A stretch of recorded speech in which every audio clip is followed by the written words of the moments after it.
ಬರ್ತಾ ಇದಾರೆ ಕರೆಸ್ಬಿಟ್ಟು ಅವ್ರಿಗೆ ಹೇಳೋಣ ಜನಕ್ಕೆ ತೊಂದರೆ ಆಗ್ತಾ ಇದೆ, ಏನ್ ಮಾಡ್ತೀವಿ ಮಾಡಪ್ಪ.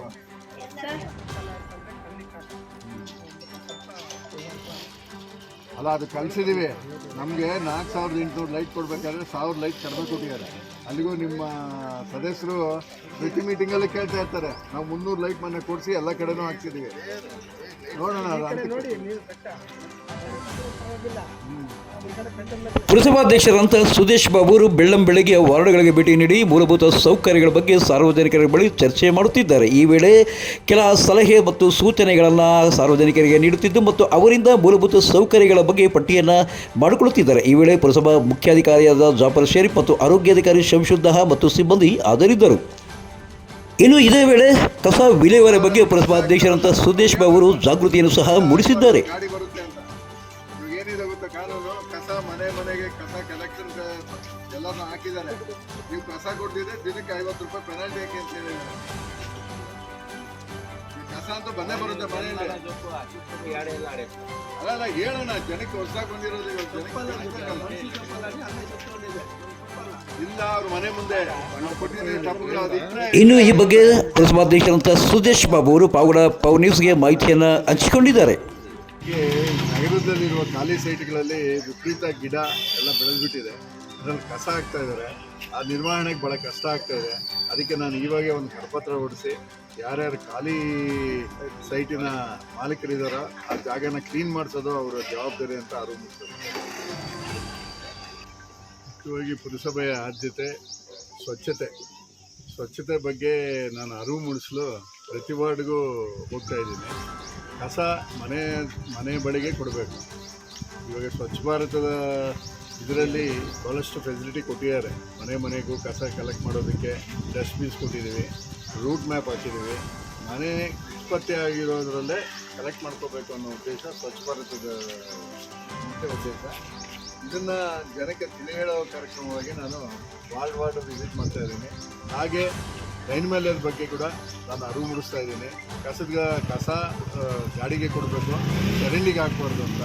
ಕೆಲವೆಲ್ಲ ಮೂಲಭೂತ ಸಮಸ್ಯೆಗಳಾದ ಚರಂಡಿ, ನೀರು, ಲೈಟು, ಇದ್ರ ಬಗ್ಗೆ ಆದ್ಯತೆಯಲ್ಲಿ ವಾರ್ಡ್ ವೀಕ್ಷಿಸಿ ನನ್ನ ಕೈಲಿ ಆದಷ್ಟು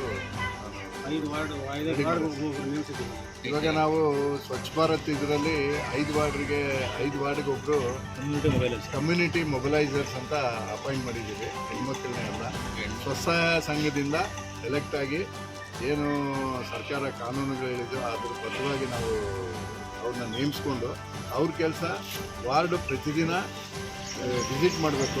ಈ ಸ್ವಚ್ಛತೆ ಬಗ್ಗೆ ಅರಿವು, ಮನೆಯಿಂದ ಕಸ ಕೊಡುವುದು ಮತ್ತು ಚರಂಡಿಗಳು ಕ್ಲೀನ್ ಮಾಡೋದಕ್ಕೆ ಮೊದಲು ಆದ್ಯತೆ ಕೊಟ್ಟು ಈ ಒಂದು ಇದನ್ನು ನೋಡ್ಕೊಳ್ಳೋದಕ್ಕೆ 5 ಜನ ಪುರಸಭೆಯಿಂದ ಮಾಡಿದ್ದೀವಿ. 5 ವಾರ್ಡ್ಗೆ ಒಬ್ಬೊಬ್ಬರು ಹಂಗೆ ಲೆಕ್ಕ ಹಾಕಿ ಅದನ್ನು ನಾವು ಇವತ್ತಿನಿಂದ ಜಾರಿ ಮಾಡ್ತೇವೆ. ಒಂದೊಂದು ವಾರ್ಡ್ ಒಂದೊಂದು ಸಮಸ್ಯೆ. ಡೆವಲಪ್ ಆಗಿರೋ ವಾರ್ಡಲ್ಲಿ ಮಾಮೂಲು ನೀರು ಸರಿಯಾಗಿ ಬರೋಲ್ಲ, ಕರೆಂಟ್ ಸರಿಯಾಗಿರಲ್ಲ ಅಂತ. ಡೆವಲಪ್ ಆಗಬೇಕಾಗಿದ್ದ ವಾರ್ಡ್ಗಳಲ್ಲಿ ಮೂಲಭೂತ ಸಮಸ್ಯೆಗಳಾದ ಚರಂಡಿ, ರಸ್ತೆ ಇವೆರಡು ಕೇಳ್ತೇವೆ. ಈ ವೇಳೆ ನೂತನ ಪುರಸಭಾಧ್ಯಕ್ಷರಂತ ಸುದೇಶ್ ಬಾಬು ಅವರನ್ನು ಮತ್ತು ಪುರಸಭಾ ಮುಖ್ಯಾಧಿಕಾರಿ ಜಾಫರ್ ಶರೀಫ್ ಅವರನ್ನು ಈ ಒಂದು ವಾರ್ಡ್ನ ಸದಸ್ಯರುಗಳು ಸನ್ಮಾನಿಸಿದ್ದಾರೆ. ಈ ವೇಳೆ ಪುರಸಭಾ ಮಾಜಿ ಅಧ್ಯಕ್ಷರಂತ ರಾಮಂಜನಪ್ಪ, ಸದಸ್ಯರಂತ ಬಾಲ ಸುಬ್ರಹ್ಮಣ್ಯಂ, ಅಲ್ಪಸಂಖ್ಯಾತ ಮುಖಂಡರಾದ ರಿಜ್ವಾನ್ ಉಲ್ಲಾ ಸೇರಿದಂತೆ ವಾರ್ಡ್ನ ನಿವಾಸಿಗಳು ಹಾಜರಿದ್ದರು.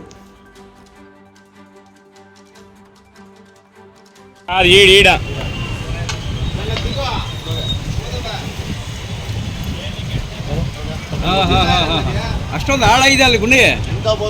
ಹಾಂ, ಇನ್ನೂ ಹೋಗುತ್ತೆ ಒಳಗಡೆ. ತೆಗೀರಿ ಅದನ್ನೀಗ ಮೇಲೆ ತೆಗೀರಿ ಎತ್ತಿರಿ. ಹಾಂ ಒಂದೂವರೆ ಅಡಿ ಇದೆ.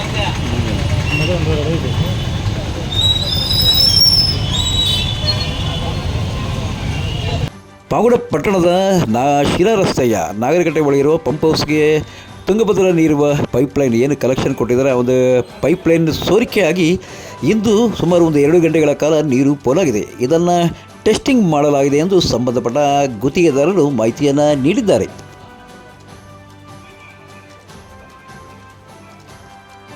ಇನ್ನು ಸುಮಾರು 2 ಗಂಟೆಗಳ ಕಾಲ ಈ ಒಂದು ನೀರು ಹರಿದ ಕಾರಣ ಹಳೆ ಬಸ್ ನಿಲ್ದಾಣಕ್ಕೆ ಹರಿಯುವ ಸಂದರ್ಭದಲ್ಲಿ ದೊಡ್ಡ ಗುಂಡಿಯಾಗಿ ಮಾರ್ಪಟ್ಟಿದ್ದು ನೀರು ನಿಂತ ನಂತರ ಮತ್ತು ಗುಂಡಿಗಳಾಗಿ ಈಗಾಗಲೇ ಆಟೋ ಮತ್ತು ಬೈಕ್ ಸವಾರರು ಬಿದ್ದಿದ್ದು ಕೂಡಲೇ ಸಂಬಂಧಪಟ್ಟವರು ಈ ಒಂದು ಗುಂಡಿಗಳನ್ನು ಮುಚ್ಚುವ ಕಾರ್ಯ ಮಾಡಬೇಕೆಂದು ಹಳೆಯ ಬಸ್ ನಿಲ್ದಾಣದ ನಿವಾಸಿಗಳು ಒತ್ತಾಯಿಸುತ್ತಿದ್ದಾರೆ. ಪಾವಗಡ ತಾಲೂಕಿನ ತಾಜಾ ಸುದ್ದಿಗಳಿಗಾಗಿ ನಮ್ಮ ಚಾನಲನ್ನು ಪಾವಗಡ ಪವರ್ ನ್ಯೂಸ್ ಎಂದು ಟೈಪ್ ಮಾಡಿ, ಸಬ್ಸ್ಕ್ರೈಬ್ ಮಾಡಿ, ಜಾಹೀರಾತು ನೀಡಿ ಪ್ರೋತ್ಸಾಹಿಸಿ ಬೆಂಬಲಿಸಿ. ನಾನು ನಿಮ್ಮ ಸತ್ಯ ಲೋಕೇಶ್, ಸಂಪಾದಕರು, ಪಾವಗಡ ಪವರ್ ನ್ಯೂಸ್.